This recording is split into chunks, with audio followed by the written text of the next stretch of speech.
ناظرین پہلی بار طالبان کے آنے کے بعد پہلی بار ایک باضابطہ بڑی دھمکی پاکستان کو لگائی گئی اور پاکستان کو کہا گیا ہے کہ آپ اپنے کام سے کام رکھیں. اور وہ رشینز کہہ رہے ہیں کہ ہماری ایئر اسپیس میں امریکن فائٹرز آ گئے تھے جو ہمارے جزائر ہیں. وہ کہتے ہیں کہ ہم نے ان کو اسکاٹ کیا ہے اور اسکاٹ کر کے ہم ان کو واپس ان کی بیسس ہم نے اپنی ایئر اسپیس سے نکالا. سر کیا کہیں گے آپ, کیسی لگی آپ کو دونوں کی ایک کی ریکارڈڈ اور ایک کی لائیو اسپیچ آپ کو وہاں پہ؟ دیکھیں, ایک تو ورلڈ لیڈرشپ میں گنا جاتا ہے شخص اپنی زبان میں بولتا ہے, اسے کوئی جھجک نہیں ہے. یہ اجلاس شروع ہوا, prime minister Imran Khan chose to virtually address the session. یہ ورچوئل خطاب سے ان یور اوپینین کیا وہ امپیکٹ رہا جو آپ ایکسپیکٹ کر رہے تھے؟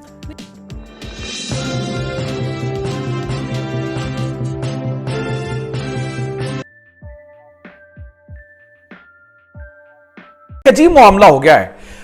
شاید ایکسپیکٹیشن نہیں تھی, شاید ہم نے ایکسپیکٹ نہیں کیا تھا کہ اس طرح کا کوئی معاملہ ہو سکتا ہے, اس لیے حیرانگی بڑی ہے. ناظرین اس وقت سرحد پار سے, یعنی کہ ہمارے سرحد پار سے مراد افغانستان سے میں کہہ رہا ہوں, کچھ ایسی آوازیں آ رہی ہیں جو کہ شاید ان ایکسپیکٹڈ تھیں اور شاید جو ہے وہ ایک بہت بڑی پرابلم کریٹ کر سکتی ہیں. ناظرین پہلی بار طالبان کے آنے کے بعد پہلی بار ایک باضابطہ بڑی دھمکی پاکستان کو لگائی گئی ہے اور پاکستان کو کہا گیا ہے کہ آپ اپنے کام سے کام رکھیں. پاکستان کو کہا گیا ہے تمہارا پرائم منسٹر تو سلیکٹڈ ہے. پاکستان کو کہا گیا ہے کہ تمہارا پرائم منسٹر تو جو ہے وہ فوج لے کے آئی ہے, فوج کی کٹ پتلی ہے, یہ کہا گیا ہے. ناظرین general Mubeen social media head ان کے, اور انہوں نے یہ ٹی وی پہ ایک بیان دیا اور وہ ویڈیو وائرل ہو گئی. گو کہ میں یہ سمجھتا ہوں کہ اس کے اوپر بات نہیں کرنی چاہیے تھی. میں نے پہلی بھی ایک ویڈیو میں کہا میں نہیں سمجھتا اس کے اوپر بات کرنی چاہیے تھی, کیونکہ میں اس لیے نہیں سمجھتا اس کے اوپر بات کرنی چاہیے تھی کیونکہ پتہ نہیں وہ ایڈیٹڈ ہے, پتہ نہیں وہ فیک ہے, ابھی اس کے بارے میں کچھ نہیں پتا. لیکن چونکہ ہمارے یہاں پہ میڈیا چینلز نے اس ویڈیو کو چلایا اور چلا کے یہ ویلیڈیٹ کر دیا کہ وہ ٹھیک ہے, جو کہ میں یہ سمجھتا ہوں کہ وہ نہیں کرنا چاہیے تھا, اس لیے مجبوری بن گئی ہے ہماری. اور خاص طور پہ میں یہ سمجھتا ہوں کہ جس کا مقصد یہ ہوتا ہے کہ کبھی اس طرح کی ویڈیوز نہ کروں جس سے شر پھیلے, جس سے ڈویژن آئے, میرا دل کبھی بھی نہیں ہوتا ہے میں اس طرح کی ویڈیوز کروں. بات کر لیتے ہیں ناظرین جنرل مبین ہے کون اور اس نے کہا کیا. جنرل مبین ناظرین ایک بڑا نام ہے طالبان میں, بہت بڑا نام نہیں ہے لیکن ایک اچھا نام ہے. پہلے بھی ٹی وی پہ آتا ہے, میڈیا کو دیکھتا ہے, خاص طور پہ سوشل میڈیا کو, طالبان کے سوشل میڈیا کو جنرل مبین دیکھتا ہے. تو جنرل مبین نے ایک دن ٹی وی پہ بیٹھ کے کہا ہے کہ پاکستان ہمارے معاملات میں دخل اندازی کرنے سے باز رہے, پاکستان ہمارے معاملات میں دخل اندازی نہ کرے, پاکستان ہمارے معاملات میں نہ پڑے, پاکستان کو یہ چاہیے کہ وہ اپنے کام سے کام رکھے. پاکستان کا پرائم منسٹر ایک سلیکٹڈ پرائم منسٹر ہے اور پاکستان کا پرائم منسٹر ایک کٹ پتلی پرائم منسٹر ہے. اس کے ساتھ جب جنرل مبین نے یہ کہا تو اس کے ساتھ تاجکستان کو بھی انہوں نے کہا. آپ نے یہ ویڈیو کسی بھی مذہبی جذبات سے ہٹ کے دیکھنی ہے, میں صرف جیو پولیٹیکل سچویشن آپ کو سمجھا رہا ہوں, لہذا اس کو سمجھیے گا صرف اس پہ رائے سے, اور ہمارے لیے سب سے پہلے پاکستان ہے, پاکستان کے تناظر میں سمجھیے گا. تو تاجکستان کو بھی رگڑا. ناظرین اس کے بعد یہ ہوا کہ تاجکستان کے بارڈر کے ساتھ آج ہم نے دیکھا کہ فوجیں لگ رہی ہیں. خبر آ گئی کہ تاجکستان کے بارڈر کے ساتھ افغان طالبان اپنی فوج لگا رہے ہیں. گو کہ وہ یہ سمجھتے ہیں کہ تاجکستان جو ہے وہ پنشیر والوں کو سپورٹ کرتا رہا ہے. بہت ان کی وجوہات ہیں. اب حقیقت کیا ہے ناظرین سمجھنا پڑے گا. دیکھیں پہلا پوائنٹ تو یہ ہے کہ کوئی پتہ نہیں یہ ویڈیو ٹھیک ہے, لیکن اگر یہ ویڈیو ٹھیک نہیں بھی تھی, گو کہ جو کہ نظر آ رہا ہے سامنے کہ ٹھیک ہے, مطلب اس میں یہ ایڈیٹڈ نہیں ہے, لیکن پھر بھی اگر ایڈیٹڈ تھی بھی اور ایسا کوئی معاملہ تھا بھی تو ابھی تک طالبان لیڈرشپ کی جانب سے ناظرین اس کی مذمت نہیں کی گئی. لیکن میرے لیے ناظرین پریشانی کی بات یہ ہے کہ اس پورے معاملے کے بعد I was expecting کہ طالبان کی سینئر لیڈرشپ تھوڑی سی کرٹسی دکھائے گی, تھوڑا اس پہ بولے گی اور کنڈیم کرے گی. ایٹ لیسٹ کچھ نہیں کر سکتے تو آپ کنڈیم کر سکتے ہیں نا, تو آپ جنرل مبین کو کنڈیم کریں گے, لیکن نہیں کیا گیا. ٹھیک ہے, یہ ایک پریشان کن بات ہے. تو پاکستان کے سامنے کوئی بھی آئے گا ناظرین ہمیں وہ قبول نہیں ہے. ہمارے دل طالبان کے ساتھ ہیں اس لیے کہ وہ افغان عوام کی بہتری کر رہے ہیں, اس لیے کہ وہ پاکستان کے ساتھ کھڑے ہیں, لیکن پاکستان ورسز طالبان ہم کبھی ایکسیپٹ نہیں کریں گے. پرابلم یہ ہے کہ مجھے یہ لگتا تھا کہ اس طرح کی کوئی سٹیٹمنٹ اگر آئے گی افغانستان سے اور خاص طور پہ طالبان کا کوئی رہنما اس طرح سے کرے گا تو طالبان تو اس کو میں یہ سمجھتا تھا کہ انہیں کھا پی جانا چاہیے. مطلب کیوں وہ خاموش ہیں, یہ ایک کنسرن کی بات ہے. ہمارے پرائم منسٹر کے بارے میں بات ہو رہی ہے یار, ہمارے ملک کے بارے میں بات ہو رہی ہے, ہمارے لیے تو پاکستان سب سے پہلے ہے. بہت عرصے کے بعد، مجھے نہیں پتا کہ اس سے پہلے یہ واقعہ میں نے اس کی خبر یا اس کی رپورٹ میں نے کب کی ہے، لیکن ابھی یہ جو ان کی تاس نیوز ایجنسی ہے، جو ہماری 22ویں سلائیڈ ہے، یہ تاس نیوز ایجنسی خبر دے رہی ہے کہ Russian fighters Scott strategic U S bomber over Pacific ocean. یہ میں نے بہت عرصے کے بعد یہ سنا ہے کہ رشیا کے فائٹرز جو ہیں وہ امریکن پلین جو B-52 بامبرز کو انہوں نے پیسیفک میں، اور پیسیفک ظاہر ہے کہ بحر الکاہل کا وہ علاقہ جو کہ ساؤتھ چائنا نہیں بلکہ ایسٹ چائنا سی اوپر، جہاں پہ رشین جزائر کے اوپر مختلف تنازع چل رہا ہے. یعنی میں نے بہت عرصے کے بعد، مجھے نہیں پتا کہ اس سے پہلے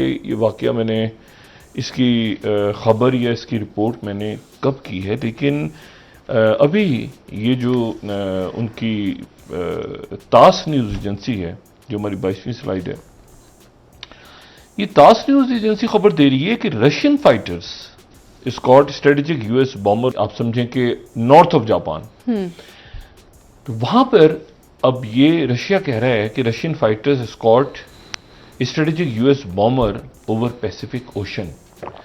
تو ایک تو یہ بات بڑی حیران کن ہے کہ رشیا اور امریکہ، اور وہ رشینز کہہ رہے ہیں کہ ہماری ایئر اسپیس میں امریکن فائٹرز آ گئے تھے، جو ہمارے جزائر ہیں، جہاں پہ ہمارے جزائر ہیں وہاں پہ امریکنز آ گئے تھے. ہمارے فائٹرز نے جو ہمارے ان کے لیٹسٹ فائٹرز ہیں سکیوہی 25S کر کے، وہ کہتے ہیں کہ ہم نے ان کو اسکاٹ کیا ہے، اور اسکاٹ کر کے ہم ان کو واپس ان کی بیسس ہم نے اپنی ایئر اسپیس سے نکالا ہے. تو یہ ایک بڑا انہونا سا اور بڑی کشیدگی بڑھانے والا یہ واقعہ ہے، جو کہ رشیا اور امریکہ کے درمیان، چائنا نہیں ہے اس میں، یہ رشیا اور امریکہ کے پلینز کا آمنے سامنے آ جانا، بامبرز کا پیسیفک میں. سر کیا کہیں گے آپ، کیسی لگی آپ کو دونوں کی ایک کی ریکارڈڈ اور ایک کی لائیو اسپیچ آپ کو وہاں پہ؟ دیکھیں، ایک تو ورلڈ لیڈرشپ میں گنا جاتا ہے شخص، اپنی زبان میں بولتا ہے، اسے کوئی جھجک نہیں ہے. دنیا کی سب سے بڑی جمہوریت اور سب سے بڑے ملٹی نیشنل کنٹری کا لیڈر، جس کو کوئی اب نظر انداز نہیں کر سکتے آپ. یہ کوئی، اور دوسری جگہ ایک ایسا شخص جس کے بارے میں اسے خود نہیں پتا ہے کہ وہ از انشیور اباؤٹ ورلڈ پالیٹکس، تو وہ کیا جا کے کہے گا وہاں پہ. میں عمران خان صاحب کی بات کر رہا ہوں، وہ صاف ان کو لگتا ہے ایسا. دیکھیے، جو امپریشن پڑتا ہے وہ یہ کہ the person really doesn't know much about international affairs. وہ کہہ رہے پارٹنرشپ طالبان کی اور امریکہ کی. اب اندازہ لگائیے کہ یہ 20 سال ہو گئے 9/11 کو، جس کو ابھی تک سمجھ نہیں آئی کہ دنیا کے اندر یہ جو تصادم ہے یہ کن کے درمیان ہے. ایک سائڈ پہ سویلائزیشن ہے جو انسانیت اور ریشنلزم اور بھائی چارے پہ بلیو کرتی ہے، جس کا مقصد، جس کے نتیجے میں یونائٹڈ نیشنز یا اس سے پہلے لیگ آف نیشنز تھا. اور دوسری طرف وہ ہیں جو پختہ یقین رکھتے ہیں کہ ان کا مقصد حیات یہ ہے کہ دنیا بھر میں جو ایک سپیریئر مذہب ہے اسلام، اس کی وہ حکومت ہو، یعنی خلافت ہو، چاہے وہ ارتگال کی ہو یا 600 سال پرانے 1683 کا 9/11 ہو یا 20 سال پہلا 9/11 ہو. ان کی نظریہ دوسرا ہے. ویسٹ کے اندر یہ پریشانی ہے کہ جو 9/11 کے بعد بھی نہیں ان کو سمجھ میں آیا ہے کہ یہ ہمارے ساتھ ہو کیا رہا ہے. تو آپ دیکھیے، امریکہ نے ہاتھ میں طالبان کو اٹھا کے حکومت دے دی. اس میں کوئی اب ڈھکی چھپی بات تو نہیں ہے.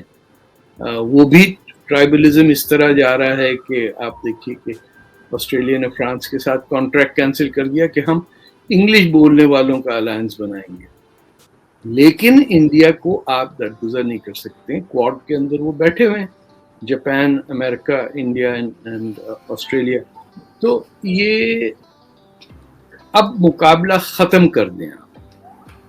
ایک 18 کے اندر کھلاڑی ہے اور دوسرے 12th مین جسے نہیں ہوتا. 12th مین بھی کیا, 12th مین 14th مین جو ہے وہ پاکستان کی حیثیت ہے, اور وہ اگر جس کو نہیں نظر آ رہا وہ خوابوں کی دنیا میں ہے.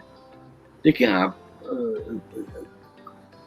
کوئی ایکسپیکٹیشن ہی نہیں ہے آپ سے, آپ کچھ بھی بولیں. آپ تو نائٹ سوٹ پہن کے وائٹ ہاؤس میں چلے جاتے ہیں شلوار قمیض پہنے ہوئے, آپ کو ایئرپورٹ پہ کوئی نہیں لینے آتا, نہ آپ کا کوئی وزٹ کی کوئی اہمیت ہے, نہ آپ کچھ کر سکتے ہیں. آپ نے ساری زندگی اپنی جناح صاحب سے لے کے آج تک ویسٹ کی, it's a very crude word but دلالی کی ہے. آپ اگر ولی خان کی کتاب فیکٹس اور فیکٹس پڑھ لیں تو آپ کو پتہ چلے گا کہ پاکستان کس وجہ سے بنا اور کیا اس کی ضرورت تھی, اور اب کوئی ضرورت نہیں ہے. تو جو پوٹینشیل ہے انڈیا کی, اس کو پاکستان نہ مانے کیا فرق پڑ جاتا ہے. لیکن دنیا میں آپ سوچیے 29 اسٹیٹس, 400 زبانیں, 6 دنیا کے بڑے مذہب, جہاں بدھا پیدا ہوئے وہیں رام کی جگہ ہے, وہیں مہابھارت سعودی عربیہ پڑھا رہا ہے اپنے بچوں کو, رامائن جہاں ایگزسٹ کرتی, جہاں مونجو دارو ہے, سب کچھ ہے. اس کے سامنے آپ رکھ رہے ہیں Babar 2 missile, UN general assembly میں بول رہے ہیں میزائل فیل ہو گیا آپ کا. وہ پہلا کون سا بابر سکسیسفل ہوا تھا جو دوسرا فیل ہو جانا تھا؟ نہ وہ پیدا ہوا نہ مرا, یہاں تھوکتا ہوا گیا ہندوستان پہ. پاکستانی اپنے بچوں کے نام رکھتے ہیں نا بابر, اب بابر 2 بھی رکھنا چاہیے بچوں کے نام. UNGA اجلاس شروع ہوا, prime minister Imran Khan chose to virtually address the session. یہ بتائیے گا اب اس کے اوپر امپیکٹ کی اب ہم عموماً بات کرتے ہیں, obviously if he would have been physically present there, physical اگر ان کی وہاں پر شمولیت ہوتی تو سائڈ لائنز پہ ملاقاتیں وغیرہ ہوتی, ورچوئل خطاب سے ان یور اوپینین کیا وہ امپیکٹ رہا جو آپ ایکسپیکٹ کر رہے تھے؟ نہیں, یہ خیال تو یہی تھا کہ جو اگر اس دفعہ کرونا اس طرح سے نہ ہوتا تو یہ فزیکل پریزنس ہوتی, لیکن چونکہ وہاں پہ اس وقت کرونا کی وجہ سے جو ریسٹرکشنز ہیں وہ تھیں, تو آپ دیکھیں گے کہ صرف 1/3 کے قریب ہی ورلڈ لیڈرز جو ہیں وہ گئے ہیں اس جنرل اسمبلی کے اجلاس میں, اور جو 2/3 سے زیادہ لیڈرشپ ہے انہوں نے ورچوئل خطاب ہی جو ہے وہ کیا ہے, اور اس لیے انہوں نے بھی ورچوئل خطاب کیا. امپیکٹ رہا اس کا ان یور اوپینین؟ دیکھیے منسٹر صاحب, طالبان کے حوالے سے افغانستان کا ایشو لے کر, چونکہ انہوں نے ایک خاص محور اس کے اوپر بھی رکھا اپنی تقریر کا, کہا جا رہا ہے, اور ایک یہ بات ایک اسکول آف تھاٹ ہے, یو میں ڈس ایگری, کہ ہم شاید اوور پلیٹ کر رہے ہیں ان کا کیس. افغانستان میں طالبان گورنمنٹ اتنا اپنے آپ کو اتنا اگریسولی پرسیو نہیں کر رہی بین الاقوامی سطح پر جتنا پاکستان ان کا کیس آگے پلیٹ کر رہا ہے. وہ تو خیر کسی فورم کے اوپر ہے ہی نہیں نا, اور ہم کیوں کر رہے ہیں, سوال یہ تو یہ ہے کہ ہم کیوں کر رہے ہیں. ہم اس لیے کر رہے ہیں کہ دیکھیں ہمارے پاس آپشنز کیا ہیں. یا تو ہم نے 20 سال ایک وہاں پہ دنیا نے جنگ لڑی ہے, ان 20 سالوں کے بعد نتیجہ یہ ہوا ہے کہ وہاں پہ جن کے خلاف وہ لڑ رہے تھے وہ دوبارہ وہاں پہ واپس آ گئے ہیں. دوستوں, ویڈیو اگر آپ کو اچھی لگے تو لائک, شیئر, سبسکرائب کرنا نہ بھولیں. نوٹیفیکیشن بیل آئیکن ضرور دبائیں. دھنیہ واد.